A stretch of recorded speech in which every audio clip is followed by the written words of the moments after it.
Welcome to the Word of the Lord, the weekly television broadcast of Living Word Christian Church, proclaiming the good news of the gospel of the Lord Jesus Christ. Pastor Mark Clements' in-depth, relevant biblical teachings will help you in life and living in today's world. Now, let's join Pastor Clements in the service already in progress.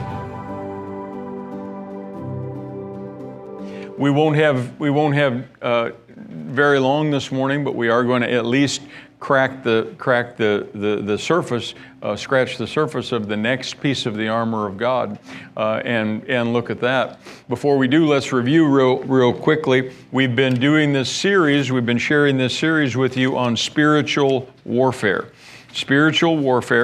and the fact that we have an enemy, the fact that there are enemies to your victory, the fact that our God always causes us to triumph, praise God. And then out of Ephesians chapter 6, if you'd like to look here with me again, it says in verse 10, finally, brethren, Ephesians 6:10, finally, brethren, be strong in the Lord and the power of His might.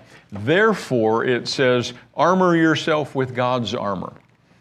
He goes to battle, He goes to war, He goes into these conflicts, and don't ever think that He doesn't. It says, we started all this in Revelation chapter 12, that says, and there was war in heaven. War didn't start on planet Earth. There was war in heaven. And Lucifer, Satan, the dragon, the evil one, all those names given there, the serpent, and his angels assaulted to take over mutinously the throne of God. And Michael and his angels, it says, fought against the devil and his angels, and they were thrust out of heaven. They were pushed back, and they were defeated in that particular battle. Here it talks about us and the battle that we're in. We've shared numerous times, 1 Peter 5 and verse 8, that says, be sober. Take it seriously. Be vigilant. Always stand alert and on guard, because your adversary, you have an enemy, the devil, as a roaring lion walks about seeking whom he may devour. The next verse says, whom you resist steadfast in the faith, knowing the same afflictions are accomplished in you that are also in the world. Here in Ephesians 6, it says, be strong in the Lord and the power of His might. It might just as well say in the power of His armor. His armor. And He's sharing that with you here. It says, put on the whole armor. Notice those two words, put on. Put on the whole armor of God. It means be vested in, have on, be clothed with. Hanging on the armor of God. Be vested in the armor of God. Be clothed in the armor of God. Having on the armor of God. Now, let me take a look around here. Some of you men up here especially, stand up if you would. Got a good looking pair of dress shoes on. You wouldn't mind just stand right where you are there. Got a good looking pair of dress shoes. Tony, you even got a good looking pair of dress shoes on this morning, and maybe a couple of you men over here just stand up. I see. Did any of you put those shoes on this morning, or did you just like sleep in them last night? You put yours on, really? How about you? So you all put those, you actually put them on. That was a purposeful exercise. You had to do it on purpose. It didn't just happen. You didn't just wake up and they were there. Did you put them on like at your house, or did you wait till you got to church to put them on? At home. Okay. At home, okay. All right. So it's not something that just automatically happens because you go to church. You actually have to do it yourself. You have to purpose to do it. It takes some effort, and it doesn't just happen because you come to church. Thank you. Yeah, go ahead. Now that's one part of the armor. Your feet shod, your shoes on. They're laced up. I looked at all 5 of you guys, and they were all even tied, laced up. And that doesn't just automatically happen. I don't know why people think, well, I prayed a sinner's prayer, I opened a track, I prayed the little prayer in the back, and so now I'm going to be victorious in life. No, you have to do this on purpose. That's right. You have to do this on purpose. Tony, you got a belt on? Yes, sir. Let me see. Stand up. I mean, okay, all right, I'm just stay there. Kent, you wearing a belt this morning? Piece of binder twine. No, oh, well. All right, it's a pretty nice looking belt. Tim, you have a belt on? Really? Wow. Pretty fancy one too. Is that alligator? No, okay. All right. Did that happen when you got to church? No. Did you sleep in it, any of you? No. Sure? All right, okay. See, you had the purpose to do that. You buckled it up. You snap. Thank you. That's the first piece of the armor. You take the Bible, and it doesn't happen just by owning a Bible. It doesn't happen just by carrying a Bible. It doesn't necessarily happen just because you go to church. You have to take that Word of God, first piece of the armor, and you have to wrap it around your life. And you don't do it by putting it here on your waist and duct taping it to yourself. You do it by reading it and studying it and meditating it and talking about it and reading it some more. David said that you'd meditate it day and night. Joshua said you meditate this word. And actually Joshua didn't say it, God said it. It's recorded in Joshua chapter 1 verse 7, but God said, and you shall meditate therein day and night. That means every day and every night. Not all day and all night, but just every day and every night. You're meditating on God's Word. That's how you wrap the Word of God around your life. That's how you renew your mind. You memorize scriptures and read it and study it and dig into it and turn the pages and get cross-references and get study help books and come to church and take notes and then go home and study those notes. Just because you're a Christian doesn't mean you have the armor of God on. You have to put it on. And every piece of this you have to put on. And so it says in verse 11, put on the whole armor of God, that you may be able to stand against the attacks, against the cunning devices, against the wiles of the devil. That's who your enemy is. Put on the whole armor of God. It says, verse 13, therefore take the whole armor of God. You have to take it. You have to take it. Now, if any of you've seen this movie, it's actually a factual account. I'm sure you recognize it or have heard about. And then they made a movie about our armed forces over in Somalia, southern part of your bishopric region. And in Somalia, we had some troops there, and they went in to capture Mohammed Farah Aidid. And in the preparations for their operation, they were all preparing themselves. Now, the operation went bad, and the movie on the operation is called Black Hawk Down. We lost 2 Black Hawk helicopters and their crew members and some other people trying to rescue them. But in 2 instances, now listen real carefully, in 2 different instances in that particular operation, they had opportunity to take armor unto themselves and to take armament.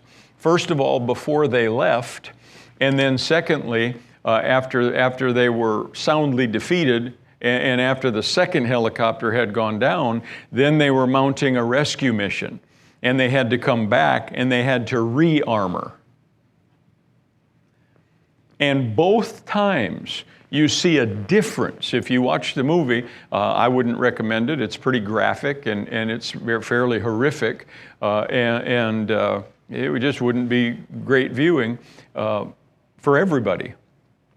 But if you have seen the movie or ever watch it, you ought to just pay special attention to the 2 different kinds of people that are portrayed in that movie, which is accurate in that sense, by the way. Because the first type of people are the battle-hardened people who have been through war before. And they've been where bullets are flying and people are dying and explosions are ripping vehicles and bodies apart. And they're screaming and people's lives are dependent on you and you on other people. And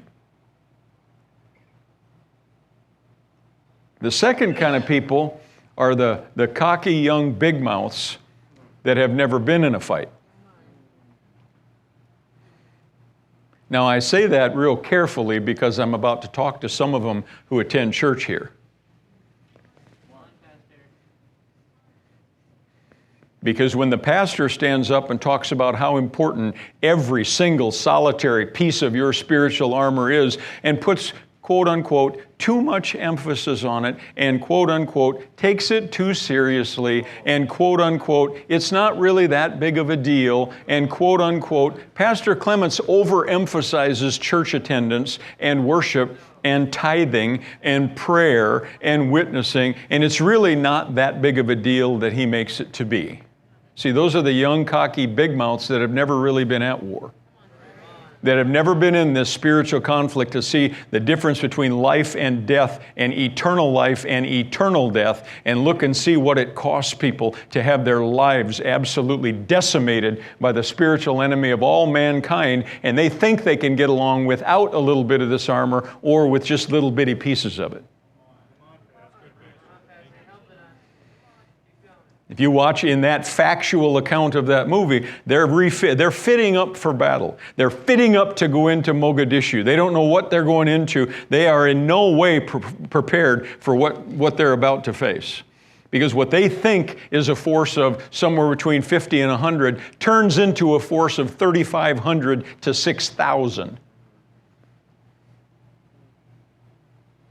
Now, this is the greatest military on the face of the planet with the greatest intelligence on the face of the planet, and they went in unprepared for what they were about to face. They had no clue they were going to stir up the hornet's nest that they did. But nonetheless, the two different types of people who were preparing for that battle. One, the guys who'd been in fights before, who'd been at war before, who'd seen it all before, who knew what they were going into. And then on the other side, all these young rangers who just got out of training and who were there to make a difference and kick. No, I can't say that. And they would look over at the Delta team guys who were taking more mags and more mags and more mags and saying, we're only going to be out there for an hour or two. They're just taking a whole bunch of extra unnecessary weight. And they have Kevlar vests front and back. And I wear one with the police department. They're not real comfortable. They're hot. They restrict your movement. But beyond that, then they have an armor plate. How many of you military people have worn those plates? They're heavy, aren't they? They're made of solid steel. Steel. And all the young guys said, look at those guys. They're wearing both their plates.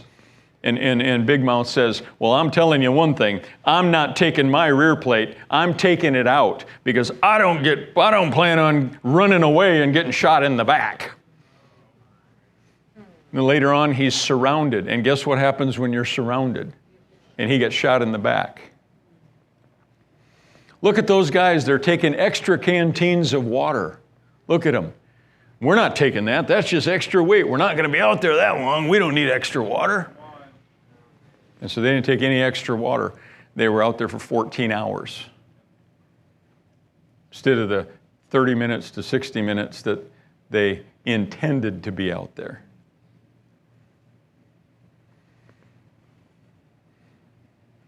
The old timers, they were looking through the different night vision devices, thermal or white phosphorus goggles or green. And they'd say, you don't need that stuff. It's just extra weight. Leave it behind. They were out there all night. One of them quipped. One of them looks across. Any of you remember this stuff from that movie? One of them looks across and says, look at that guy. Look at him. He's writing his blood type on his boot. He's writing O positive with a marker on his boot. That's all funny when you sit back and you have never been to where everything you have and can carry and need is necessary. And after they go out and come back in and they're refitting to go out for that rescue mission, the one Delta lieutenant, he's over there and he's saying, okay, yep, I better take more mags, I better take more loaded clips, and I better take at least a dozen rifle mags, and I better take another half dozen handgun mags, and here's grenades, and I better take, can I hang any more of those anywhere? Oh, I've got smoke grenades here, and I've got white phosphorus grenades, and he's putting stuff, and then he picks up the night vision device, and he sticks that in his back pocket.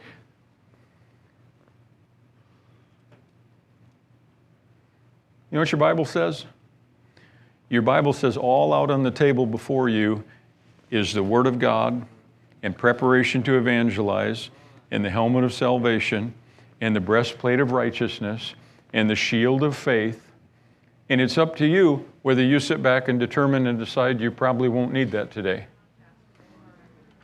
Or it's up to you to take every single solitary piece of this armor and appropriate it onto and into. Now, some of you may not like that example. Go ahead and find a better one that suits and fits you.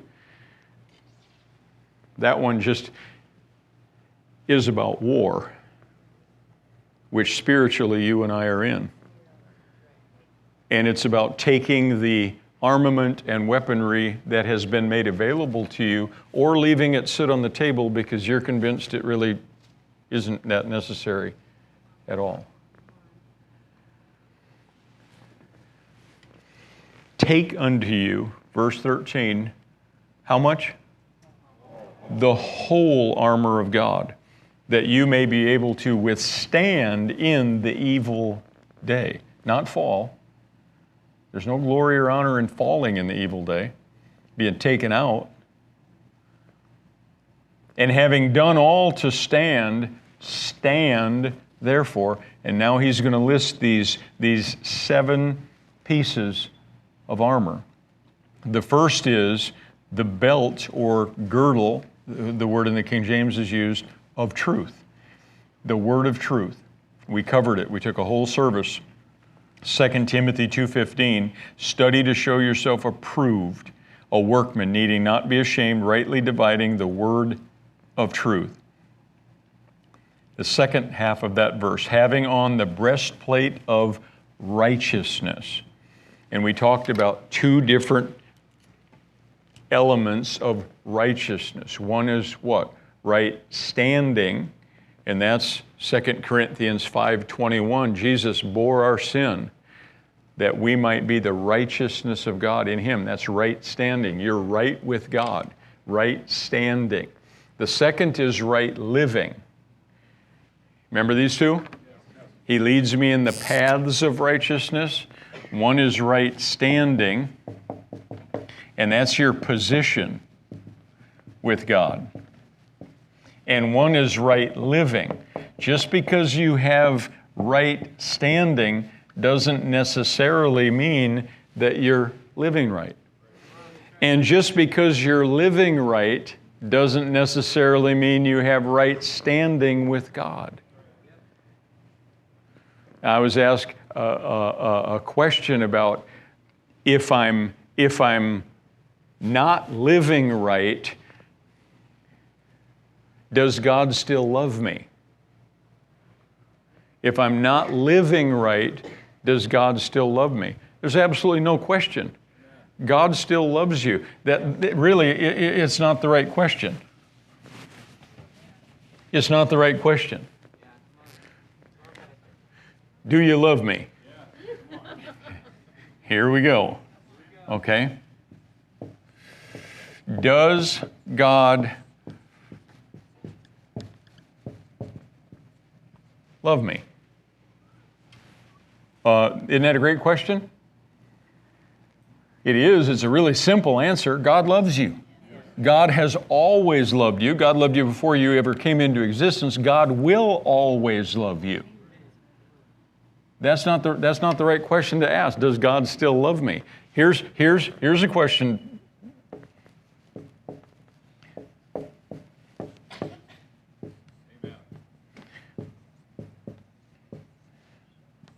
Am I pleasing God? You understand the difference in those 2?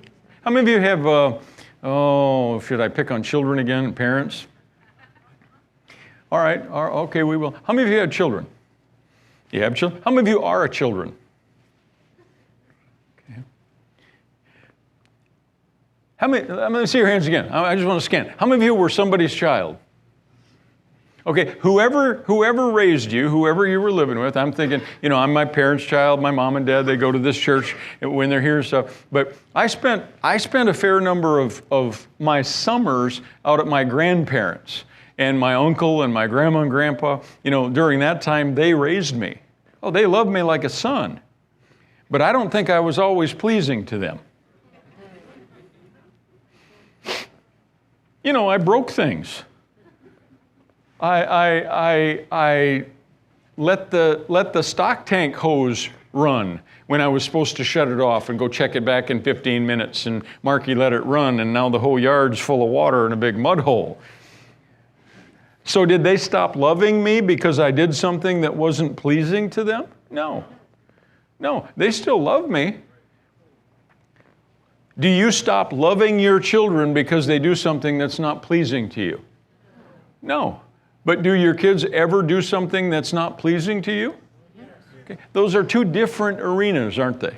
Two completely different. You never stop loving them. I've got one of the greatest staffs in the world here at this church. One of the greatest, diligent, hardworking, faithful, on time. They never leave on time. They always leave hours after they're supposed to be done. Great staff. Love them dearly. Do they do everything perfect? Nobody does everything perfect. And when there's a deadline, and when you expected something to be done, and you come in and it didn't get done, and it was forgotten. Well, isn't that human? Sure it is. Sure it is. So I don't stop loving them. I never stop loving them. God never stops loving you.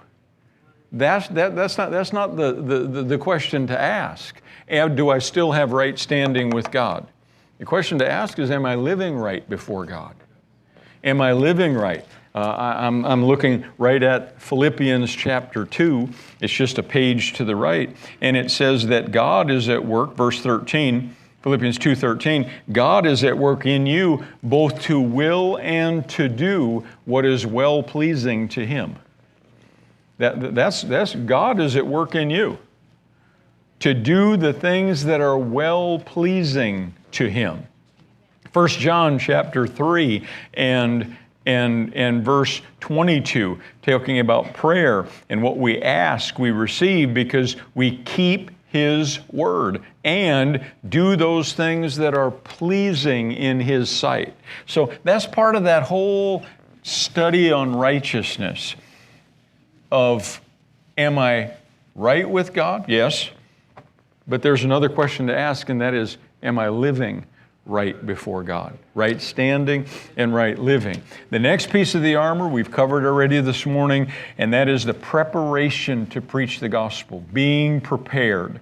And verse 16 then says, above all. Above all. I can't get away from that. It emphasizes this even above the other pieces of the armor here. Above all. He's already covered three pieces: the belt of truth, the breastplate of righteousness, the gospel of peace, and the preparation of it. Now he comes to the center of this armor. After faith, we're going to talk about the helmet of salvation. Number 5, the sword of the Spirit. Number 6, and prayer, praying always. Number 7. And right in the center, right in the middle, is the shield of faith. Now, what it doesn't say is the shield of doctrine. It's not about what I believe. The shield of faith is not the shield of hope. I could get the two mixed up, and I could think that hope and faith are the same thing when Hebrews 11 verse 1 says faith is the substance of things hoped for. They're not the same. Faith, hope, and love, these three, they're not the same. And above all else, above joy, above peace, above love, above fellowship, above worship, above giving, above serving. We have this lifted out, so to speak, and it says, above all else. Above all else, taking. See it there again? You have to go across the table. You have to pull out what it is you want to go to battle with and into spiritual warfare with. And if you don't, you will not be quenching every fiery dart flung at you by the wicked one and quenching and victorious in every attack. It says, above all, taking the shield, faith, which is a shield. I love this translation. I wrote it down. Above all, taking your faith, which, like a shield, is able to quench every flaming arrow hurled at you by the wicked one. I love that translation. Above all, take your faith, which, like a shield, is able to quench every flaming arrow hurled at you by the wicked one. Now, over in 1 John 5:4, I got to be careful for time because it's time for me to close right now. But let me just share just this one verse with you, and then we'll dismiss. 1 John chapter 5 and verse 4. 1 John 5:4. And next week, I'll share some other translations with you and some other verses with you, and primarily from the New Testament, but also a couple places in the Old Testament. And let's start right here. 1 John 5. I like all these verses, don't you? Yeah. Whosoever, starting with verse 1, believeth Jesus is the Christ, is born of God, and everyone that loves him that begat, loves him also that is begotten of him. By this we know that we love the children of God when we love God and keep his word. For this is the love of God, that we keep his word, and his word is not grievous.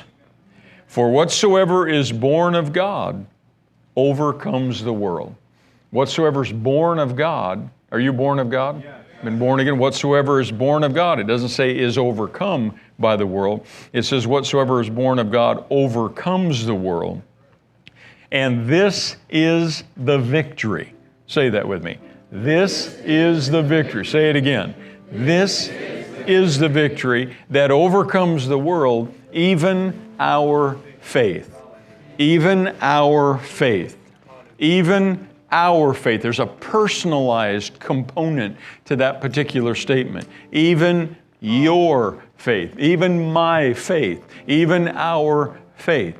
Now, the next scripture I have to share with you is actually found 4 places in the Bible. 4 places it says in the Bible that the just shall live by faith.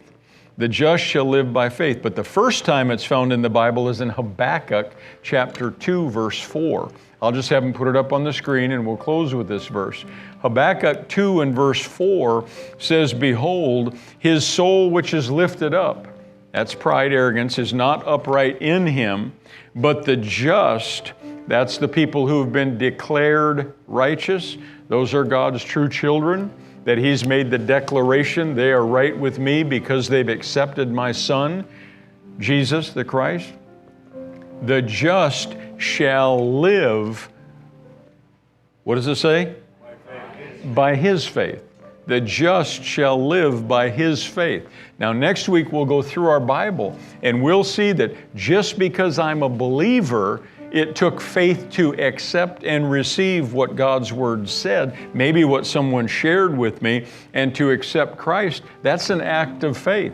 For by grace are you saved through faith, not of yourself. That's a gift of God, not of works, lest anyone should boast. That's a work of God's grace and my acceptance of that by faith. But that doesn't necessarily mean that I have battle-winning, world-overcoming faith. We find in the Bible, and I'll share with you next week, that there are people with great faith, and right in the very same chapter of the Bible, people with little faith. And then in another place, again, little faith. And then in another place, great faith. And those are all in the book of Matthew. In the book of Mark, we have an example of someone that has no faith. Jesus said, you have no faith. And in the book of Acts, someone who was full of faith. In Romans chapter 4, we're told that it's possible to be weak in faith or to be strong in faith, right in back-to-back verses. We look at those who are lacking in their faith and those who have exceedingly growing faith. And so according to the Bible, each person can have, even sometimes in the same crowd, even sometimes in the same person in life, can either have little faith or great faith, be empty and have non-existent faith, or be full of faith, have weak faith or have strong faith, have lacking faith or have exceedingly growing faith. And according to Ephesians chapter 6, you can have a faith that quenches, that stops, that deters, that overcomes every spiritual attack that comes against you. And according to 1 John 5:4, this is the victory that overcomes the world, even our faith. So come ready next week. We'll start right out. We'll give a good, solid Bible teaching in regard to the shield of faith. This morning, let's all stand. Welcome to the Word of the Lord, the weekly television broadcast of Living Word Christian Church, proclaiming the good news of the gospel of the Lord Jesus Christ. Pastor Mark Clements' in-depth, relevant biblical teachings will help you in life and living in today's world.